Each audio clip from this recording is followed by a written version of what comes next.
Greetings, YouTube. It's been a little while, hasn't it?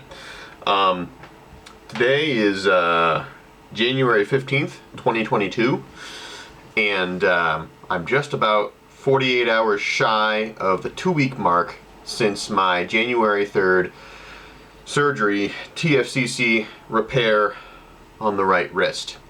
And I wanted to make a video sooner, but I didn't want to do it before my first post-op because there were a lot of questions I had for the surgeon that I wanted to know about before I made a video. So I'll start at the beginning, starting off right after the last time I made a video. The pain definitely got worse.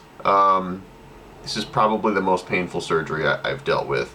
I was going to flush the oxycodones they gave me for obvious reasons. You know, I'm scared of getting addicted to something like that.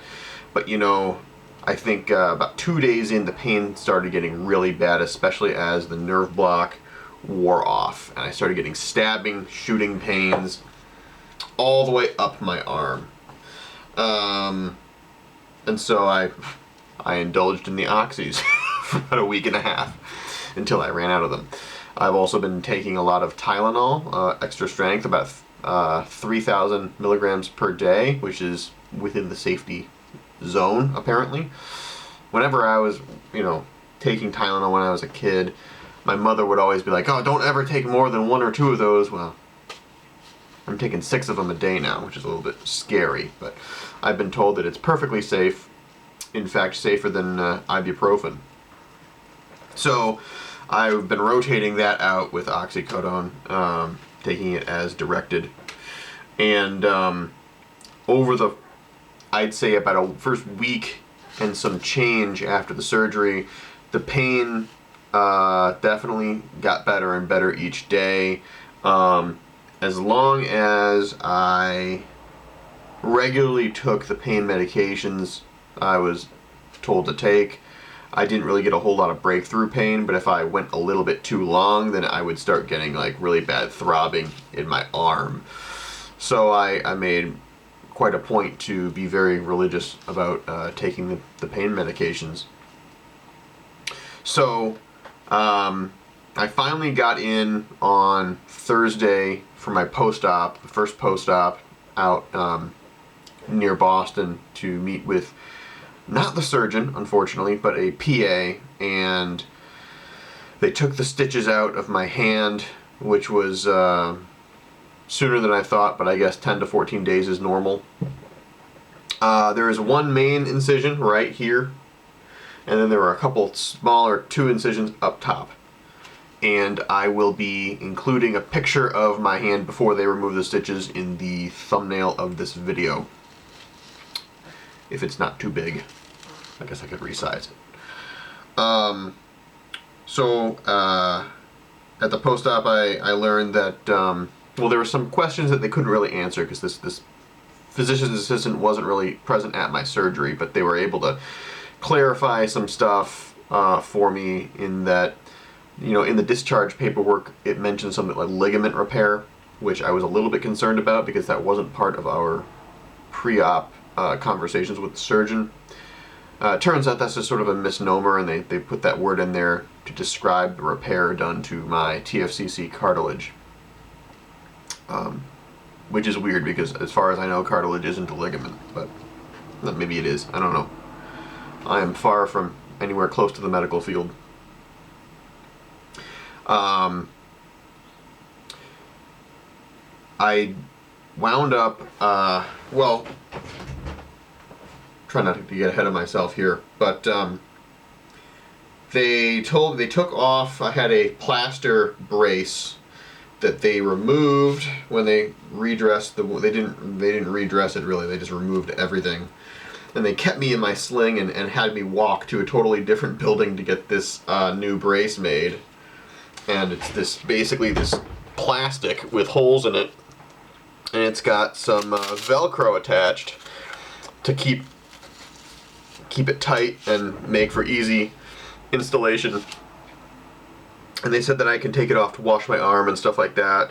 Frankly, I'm a little bit afraid to do that because they said that they really don't want me moving my wrist at all. They definitely want me to keep moving my fingers, just to keep everything moving in there and healthy, but they do not want me to be flexing my wrist at all. And I'm just not confident at this point that I can take it off and go in and out of the shower and stuff without accidentally moving it, because when they took the stitches out, moving it at all really, really hurt. So I am pretty much going to be keeping this on 24/7 until my next post-op, which is basically in about 5 weeks. So at the 6 to 7 week mark, they want to wean me off of the brace and get me started with physical therapy. Luckily, they found a physical therapist in my area. I'm about 2 hours away from where this facility is, so that's very helpful for me. Save on gas, because everybody knows gas is on the rise. It's crazy. So I'm going to be keeping this on 24/7. They gave me extra tube socks to switch them out, because they're going to get gross and nasty eventually. So I'm going to be, I think maybe once a week, I'm going to switch to a different tube sock. I'm keeping this dry. I got a new sleeve that's just like it's like a rubber sleeve that goes over my arm and is very tight up on the bicep there. And I'm just keeping it dry while I wash. Yeah.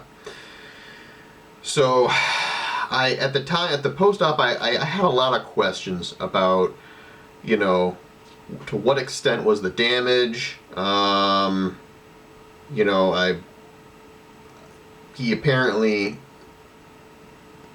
told my mother, who drove me to the surgery. He talked to her on the phone. He talked to me too. I was just too out of it to remember our conversation, because he talked to me just as I was waking up from the coma they put me in. But he told her that there was maybe like a 30% chance that I would need to return to shorten my ulna, which is a much more aggressive surgery. I just had a lot of questions around that, and I just felt like I really wanted to talk to the surgeon. He was there. He could answer all my questions. I had also had some residual numbness in the back of my hand, even after the nerve block had worn off. It feels rubbery. It's not that I can't feel anything, but it's like it's diminished feeling in the back of my hand, and that's creeps me out, because one of the warnings he gave me was a liability warning. He said there's a 1 to 2% chance that there's a condition where your nerves get scrambled in the back of your hand and they kind of form a knot, and then that turns into all kinds of complications in the back of your hand. And he couldn't do the surgery without warning me first. And I said, okay, yeah, whatever, let's do the surgery, because I wasn't, But then I was starting to get paranoid that was happening. Luckily, as it turns out, and the PA was very good about getting me in touch with the surgeon. He actually called me on the phone the next day. When they made this incision right here, they made the main incision, they had to push the nerve for all the feeling in the back of my hand to the side, and that stretched the nerve. And that's normal. The numbness in the back of my hand is normal. I have this numbness that is basically from the incision area all the way down to where the carpals meet the metacarpals, so basically just my knuckles. He said there's nothing to worry about there. When I talked to the surgeon on the phone, he said that when he went in, there was some cleanup work that had to be done. There was indeed a total tear of my TFCC shock absorber pad, and he was able to fix it. He sutured it up. He made an incision above it. Blood, I guess, is forming scar tissue in between where, in the void where the tear is, and it's sutured together. So that's something he really doesn't want to get disturbed. That's part of the reason he totally doesn't want me to be using my wrist at all. He also said that there's a couple of bones in front of the radius and the ulna, fancy scientific terms that I don't remember, but there's a flap of cartilage between the two that was almost completely separated, and it was too unstable for him to suture back in place, so he actually had to remove it. And he said that for patients who need to have that done, it increases the probability that they're going to have to return and get their ulna shortened. My ulna is elongated a little bit longer than normal, which predisposed me to this injury, apparently. And so normally when people get TFCC repair, there's about a 20% chance that a follow-up surgery will be needed later on in life to shorten the ulna to further alleviate pain. He said in my case, because he had to remove that flap of cartilage, I guess the chances of me needing another surgery are like maybe 30% instead of 20%. So, of course, with my luck, I should probably plan for it. Okay. As it turns out, though, that's a very aggressive surgery. It takes a lot longer to recover. It's maybe like 8 months to a year, whereas this is sort of a 6-month recovery window. So he said that's going to be a pretty substantial investment of time to get that surgery done and recover from. So he wants me to go live my life for at least 1.5 to 2 years before deciding to do that if I have unbearable pain. So I'm going to try to live my life and not need that other surgery. As far as the recovery window, you know, I'm scheduled to start. I have another post-op in about 5 weeks, late February, and then right after that I'm going to start physical therapy, which will be something like 4 to 6 weeks at least. We're looking at final total recovery, unrestricted use of my wrist sometime in early to mid-July, which is one fine time of year to have unrestricted use of your hands. Now, one thing of note is that I'm getting a lot better at doing stuff with my left hand. I was really, really bad at it for the first week, but I don't know, something about needing to use my left hand has made me much more, I have a lot more dexterity now. This wrist is a little bit sore because maybe from overuse that it wasn't seeing before, but stuff that I never did with my left hand, like writing, obviously, flipping eggs or flipping pancakes or whatever on the stove. That's something that was like a whole learning curve. Shaving, I had to teach myself how to do again.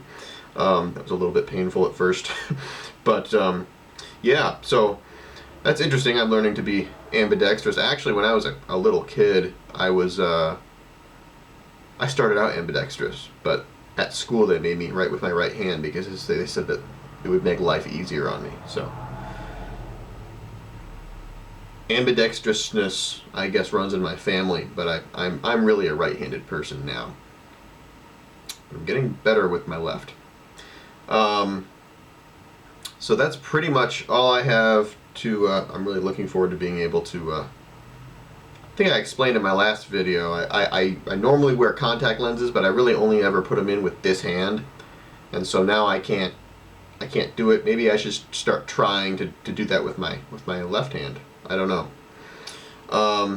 Medically, that's the only update I have, though. It was interesting to hear more of the ins and outs of, you know, what got done on my wrist. And it seems like everything is healing correctly, and there was no complications in the surgery.